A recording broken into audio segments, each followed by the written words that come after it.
My name is MSiadak, and I'm a graduate candidate at Arkansas State University for the Special Education program.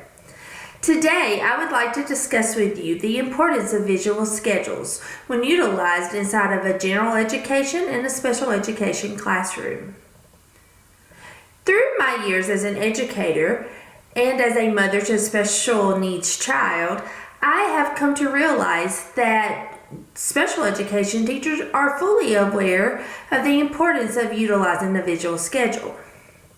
Now, on the other hand, general education teachers are not typically aware of the importance. All they see is a child melting down in their room, but they're not aware of why that child may be melting. It is my goal through this research to prove to you that general education teachers should be aware of how important a visual schedule is and why they should utilize it in their classroom. They should not only be able to utilize it, but they should be able to create it. Oftentimes, visual schedules are left up to the special education teacher, or more times than not, in my experience, it's been left up to the occupational therapist.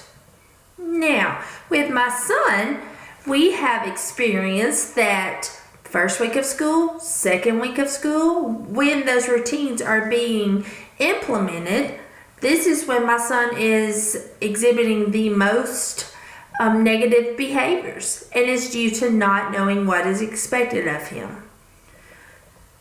My theory is that if a special education teacher, or more specifically a general education teacher, is aware of the importance of a visual schedule and trained on how to properly execute a visual schedule, then they are able to come in that first week of school, lay out that visual schedule for that child with autism so that that child does not experience the negative behaviors, or that the negative behaviors are greatly reduced. In return, happy child, happy classroom. Now, why do those meltdowns occur? More times than not, those meltdowns are occurring because the child does not feel in control of their day. One little thing can steer them off, and when they do not feel in control, then we see the meltdowns. It has been my experience, though, that the general education teachers do not understand that really one small little thing can veer the child off and make the child feel that they're not in control, hence the meltdowns. Through my research for this project, I found that there are a multitude of different ways that a visual schedule could be implemented, and different types of visual schedules.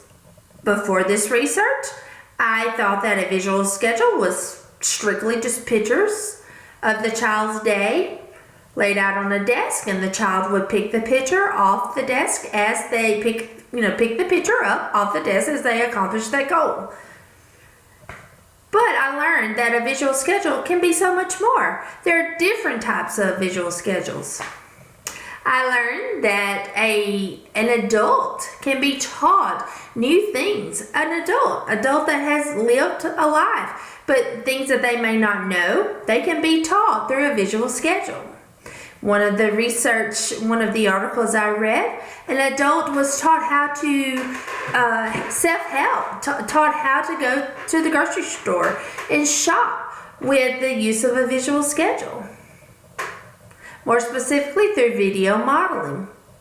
Video modeling is one thing that kept popping up through my research. The importance of video modeling. So while we may typically think of a visual schedule as strictly a card on a desk, a visual schedule may also be video modeling. It may be an iPad. It may be the task card, but there are several different ways. The trick, though, is finding what works for that child or what works for that individual if you're dealing with an adult.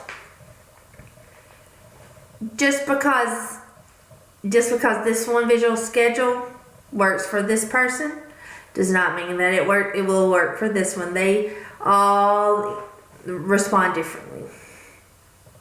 It is our job as educators, though, to understand and to recognize what works for that child and how we can help that child. At the end of the day, our goal as educators is to steer these kids in a direction that helps them become successful human beings.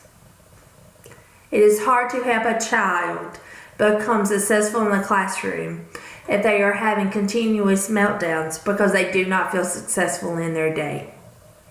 I believe that we can help these children become successful in our classrooms through the use of a visual schedule. I believe that it is not only our job as a special education teacher, but it is also the job of a general education teacher. Now, where is that? Why do general education teachers not know the importance of a visual schedule? I believe that is due to a lack of education as they're obtaining their general education degree, their bachelor's degree. When I went through school, I had to take one class. That one class was only just a very brief little class where I wrote one paper about each disability. One paper. Can you adequately learn about a disability through one paper? I don't believe you can. I believe that the bachelor program for general education teachers is greatly lacking.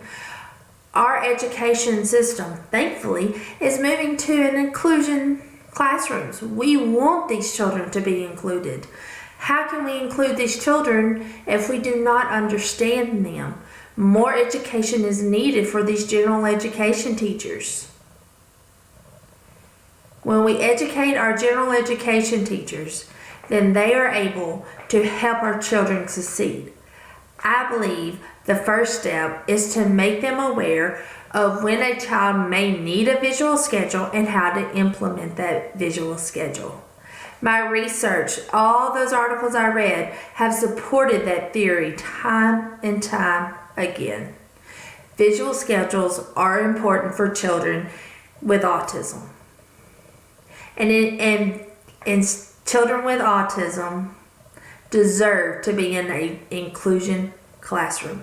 They deserve access to a general education teacher.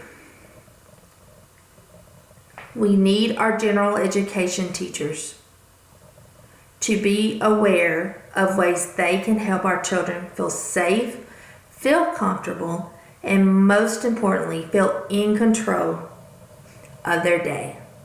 They feel in control of their day when they know what is expected of them. One very important way that they can realize what is expected of them is through the use of a visual schedule. Visual schedules are extremely important and should be utilized inside a general education classroom as well as special education classrooms. Thank you.